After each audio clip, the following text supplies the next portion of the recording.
जब से इंसान ने खला में जाना शुरू किया है 1960 की दिहाई से तकरीबन 60 साल का अरसा गुजर चुका है और जून 2023 तक के डाटा के मुताबिक तकरीबन टोटल सिर्फ 660 लोग अभी तक जमीन से उड़कर खला तक पहुंचे हैं। तो दुनिया भर के लोग जब इन खलाई मिशंस के बारे और इन एस्ट्रोनॉट्स के बारे में सुनते हैं, उनकी वीडियोस देखते हैं, तो बहुत से लोगों के दिल में ये ख्वाहिश पैदा होती है कि वो भी किसी तरह से खला तक का सफर कर सके और खला को एक्सपीरियंस करें। तो आजकल की साइंस और टेक्नोलॉजी की एडवांसमेंट ने और स्पेस इंडस्ट्री के बहुत ज्यादा तरक्की कर जाने की वजह से कुछ कारोबारी लोगों ने भी दुनिया भर के लोगों की इस तरह की ख्वाहिशों को पूरा करने के लिए कारोबारी मकासद के लिए ऐसी कंपनीज बनाई हैं जो लोगों को भारी मुआवजों के एवज खला की सैर करवाने का प्लान रखती हैं। और इसी नौयत की एक अमेरिकी कंपनी वर्जिन गैलेक्टिक ने जुलाई 2023 के अंदर 6 लोगों को कामयाबी से खला तक पहुंचाया है, उनको खला की सैर करवाई है। और इस वीडियो में हम डिटेल से समझने वाले हैं कि वर्जिन गैलेक्टिक कंपनी की ये जो स्पेस टूरिज्म की फ्लाइट्स हैं वो किस तरह से काम करती हैं। सबसे पहले हम देखते हैं कि वर्जिन गैलेक्टिक ने लोगों को जमीन से उठाकर खला तक पहुंचाने का किस तरह से इंतजाम किया है। तो वर्जिन गैलेक्टिक ने इस मकसद को पूरा करने के लिए एक इंतहाई इंटेलिजेंट किस्म का प्लान तैयार किया है। ये कंपनी लोगों को डायरेक्ट रॉकेट के जरिए से जमीन से उठाकर खला तक नहीं पहुंचा रही, बल्कि इस कंपनी ने एक ऐसा जहाज तैयार किया है जिसके 2 हिस्से हैं। जिसका पहला हिस्सा व्हाइट नाइट 2 एक बहुत बड़े परों वाला आम जहाज है जो रवायती तरीके से रनवे पर दौड़कर फ्लाइट पकड़ता है, जमीन की सतह से ऊपर उठता है। ये एरोप्लेन व्हाइट नाइट 2 एक चौड़ाई की शक्ल का, जिसके विंग स्पैन जो है वो बहुत ज्यादा फैला हुआ है और इसके 2 कैबन्स है, इस टाइप का जहाज है। और जहाज के इन दोनों कैबन्स के बिल्कुल दरमियान में स्पेसशिप नस्ब होता है। इस स्पेसशिप के अंदर एक्चुअली वो लोग बैठे होते हैं जिन्हें खला तक पहुंचाना होता है और यही स्पेसशिप जो है वो लोगों को खला तक लेके जाता है। सबसे पहले ये जो व्हाइट नाइट 2 हवाई जहाज है ये रनवे से टेक ऑफ करके इस स्पेसशिप को जमीन से तकरीबन 45 से 50,000 फीट की बुलंदी तक ले जाता है, 14 से 15 किलोमीटर जमीन से ऊपर ले जाता है, अपर एटमॉस्फेयर में ले जाता है। ये हवाई जहाज जो है वो इससे ज्यादा बुलंदी हासिल करने के काबिल नहीं। इस तकरीबन 15 किलोमीटर की बुलंदी पर पहुंचकर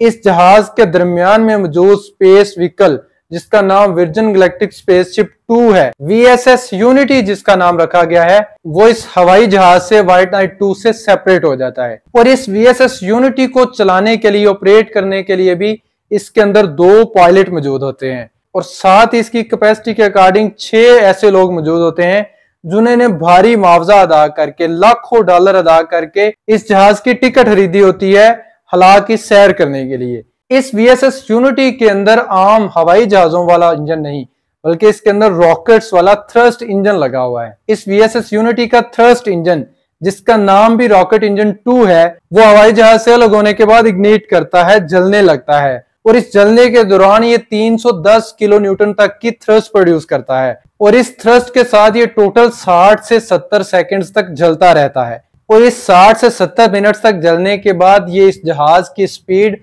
मैक 3 तक आवाज की स्पीड से 3 गुना ज्यादा तक पहुंचा देता है। और इस रॉकेट इंजन के जलने के दौरान VSS यूनिटी के पायलट्स इस स्पेसशिप को तकरीबन वर्टिकल फ्लाइट में उड़ाते हैं। तकरीबन वो जमीन से सीधा ऊपर बुलंदी की तरफ उड़ रहा होता है और सिर्फ कुछ ही मिनट्स में ये जहाज जो है वो 15 किलोमीटर की बुलंदी से 80, 90 या 100 किलोमीटर तक की बुलंदी तक पहुंच सकता है। इस फ्लाइट में ये जो अभी रिसेंटली जुलाई 2023 में हुई है, उसके दौरान ये VSS यूनिटी जो है वो जमीन की सतह से तकरीबन 55 माइल्स 55 मील या 88.5 किलोमीटर जमीन की सतह से बुलंदी हासिल करने में कामयाब हो गया था। और नासा और US मिलिट्री की रैंकिंग के अकॉर्डिंग जमीन से 80 किलोमीटर के ऊपर बाकायदा खला शुरू हो जाती है, उसको खला कहा जा सकता है। और इस बुलंदी तक अपनी फ्लाइट की मैक्सिमम हाइट तक पहुंचने के बाद जब ये VSS यूनिटी जो है वो दोबारा वापस जमीन की तरफ गिरने लगता है, यानी वो सब ऑर्बिटल फ्लाइट ले रहा होता है। इसको सब ऑर्बिटल फ्लाइट इसलिए कहते हैं क्योंकि ये इसकी स्पीड उस वक्त इतनी नहीं होती कि ये जमीन के इर्द गिर्द एक ऑर्बिट में मुसलसल मूव कर सके, बल्कि दोबारा से इसकी बुलंदी जमीन से कम होना शुरू हो जाती है। जब ये इस तरह नीचे गिर रहा होता है तो इसके अंदर मौजूद लोग जो है वो वेटलेसनेस फील करने लगते हैं, यानी वो बिल्कुल बेवजन हो जाते हैं और इस स्पेसशिप के कैबिन के अंदर बिल्कुल तैर रहे होते हैं, जिस तरह के आपको इस फुटेज में नजर आ रहे हैं। और इस VSS यूनिटी की बॉडी में लगी हुई ट्रांसपेरेंट विंडोज से जब ये मुसाफिर बाहर की तरफ देखते हैं और बिल्कुल एक रोशन चमकती हुई जमीन अपने पीछे मौजूद डार्क स्याह खला के अंदर नजर आती है। इतनी ज्यादा बुलंदी, जमीन से तकरीबन 90 किलोमीटर बुलंदी ये स्पेसशिप अचीव करने के काबिल है। और इस वेटलेसनेस की हालत में या सब ऑर्बिटल फ्लाइट के अंदर सिर्फ चंद मिनट्स रहने के बाद ये वीएसएस यूनिटी जो है वो दोबारा से जमीन के एटमॉस्फेयर में एंट्री करता है। और इस एंट्री के दौरान इसके जो विंग्स हैं वो बिल्कुल वर्टिकल फॉर्म में आ जाते हैं, अमूदी फॉर्म में आ जाते हैं। इस तरह से विंग्स की वर्टिकल पोजीशन लेने की वजह से ये वीएसएस यूनिटी जो है इसकी स्पीड कम हो जाती है, जिससे इस स्पेसशिप की बॉडी जो है वो फिजा में दोबारा री एंट्री करने के दौरान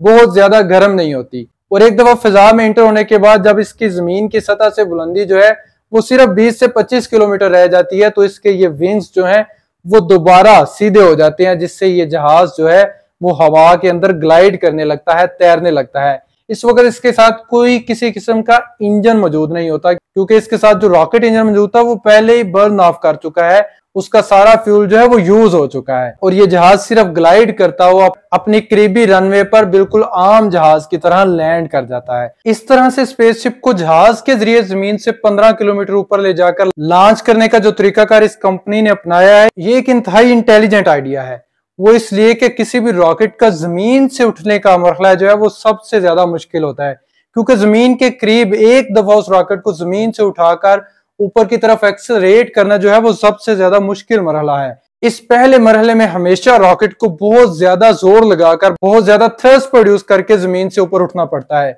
जिसके लिए रॉकेट के अंदर बहुत ज्यादा फ्यूल भरना पड़ता है, जिसकी वजह से वो रॉकेट बहुत बड़े और भारी भरकम हो जाते हैं और उनके ऊपर फ्यूल का और इस तरह के रॉकेट को बनाने का खर्चा भी बहुत ज्यादा बढ़ जाता है। और यही मरहला किसी रॉकेट के लिए सबसे ज्यादा रिस्की होता है, जिसमें उन रॉकेट्स का किसी हादसे का शिकार हो जाने के इम्कानात या खतरात रहते हैं। तो इस तरह से इस कंपनी ने ऐसा आइडिया इंप्लीमेंट किया है कि इस रॉकेट को इनिशियली जमीन से जो है वो जहाज के जरिए उठाकर जमीन से 15 किलोमीटर ऊपर पहले ही पहुंचा दिया जाता है, और उसके बाद ये स्पेसशिप जो है वो अपने हवाई जहाज से सेपरेट होता है। मुझे उम्मीद है आपको आज की वीडियो इंटरेस्टिंग लगी होगी। अगर आपके जहन में इस वीडियो के मतलब कोई क्वेश्चन हो तो कमेंट सेक्शन में जरूर शेयर कीजिएगा, और याद से हमारा चैनल भी सब्सक्राइब कर लीजिएगा। अल्लाह हाफिज।